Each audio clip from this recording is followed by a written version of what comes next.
Angie is so rude, attacking the fallen devil while she's doing her groceries, minding her own business because she's trying to make a perfect meal for herself and this giant worm that she has in her house or location where she's at. In all honesty, though, it's great to see Dingy in action, seeing himself as the Chainsaw Man and battling against these devils. And this is going to be an interesting fight because while seeing Dingy appear and battling against the fallen devil, it seems as if that the fallen devil is pretty much unfazed with his attacks because we see how Dingy was right behind the fallen devil and start just chainsawing her left and right, ripping her into like pieces and everything. And all she has to say was like, "Oh my, I didn't think that I will be part of the menu."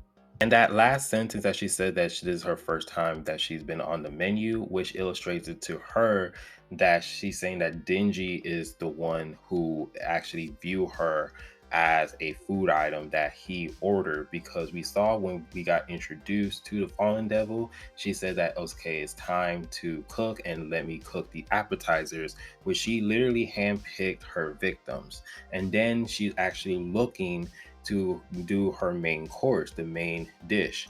And we see her literally just chopping up people left and right. So, of course, when Dingy just came out of nowhere and just started attacking her brutally, even though she is a primal devil, very powerful, we see Dingy is able enough to do multiple damages, doing countless amount of slashes towards her. And even to the point where, even though the fallen devil was able to get some offense, she was able to cut Dingy in half and cut Dingy's head off. But we see that Dingy continuously on attacking her no matter what. So at this moment in time, the fallen devil is pretty stunned because this is probably her first experience actually getting eliminated.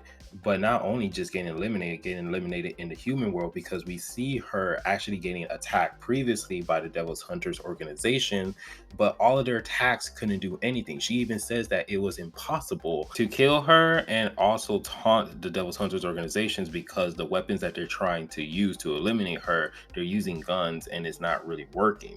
So it was really funny though when Dingy did a sneak attack her. He was just telling her like, "Oh, you stole those apples, you apple thieves." And he just go on ahead and just continuously attacking, which was very funny because the only thing that he was very concerned was at the fact that this devil is stealing apples, not the fact that she's just killing people. I mean, I think that he does think of that, but I think the main focus was at the fact that this is a devil who's actually stealing apples, which was just a very hilarious scene. But throughout this whole chapter is you can just see that the fallen devil is searching for the ingredients so that way she can go ahead and make her main dish. And we see her just roaming around the city just collecting ears, eyes, and everything from innocent people. And she even goes into the grocery store to get an apple. And I'm just curious of what is this dish that she is making, because it is very interesting. 10 eyes, 4 ears, and she just goes on ahead and try to get an apple. Like, it's just very, very strange. And it's very, very interesting how she's actually is like just on the road, just shopping, just doing daily shopping so she can cook this meal.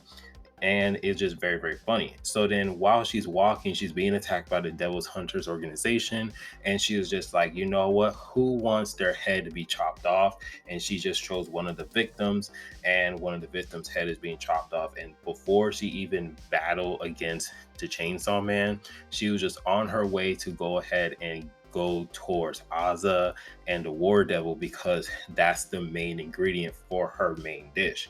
And so at this time, we see throughout the whole chapter that there's great, awesome panels, because we see one, how powerful she's able to do, how she still is able to like levitate certain objects and like destroy people.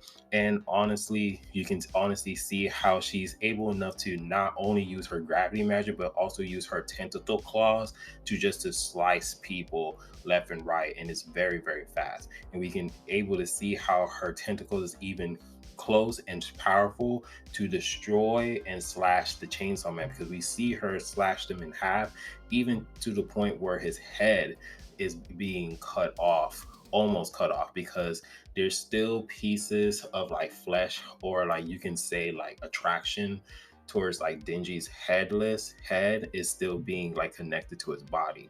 But it's just very interesting to see how powerful this Fallen Devil is, and it's going to be an interesting match when we see Chainsaw Man versus the Fallen Devil and how the outcome is going to be. But other than that, let me know down in the comment section how you guys feel about this chapter, because this chapter was very short, which was very great because we see some Chainsaw Man action. But let me know down in the comment section what you guys think was going to happen. And if you guys do like the video, please give it a like, subscribe, and remember, always be decent. This is the Monotone Man, and hope you guys have a wonderful day and be safe out here. Peace.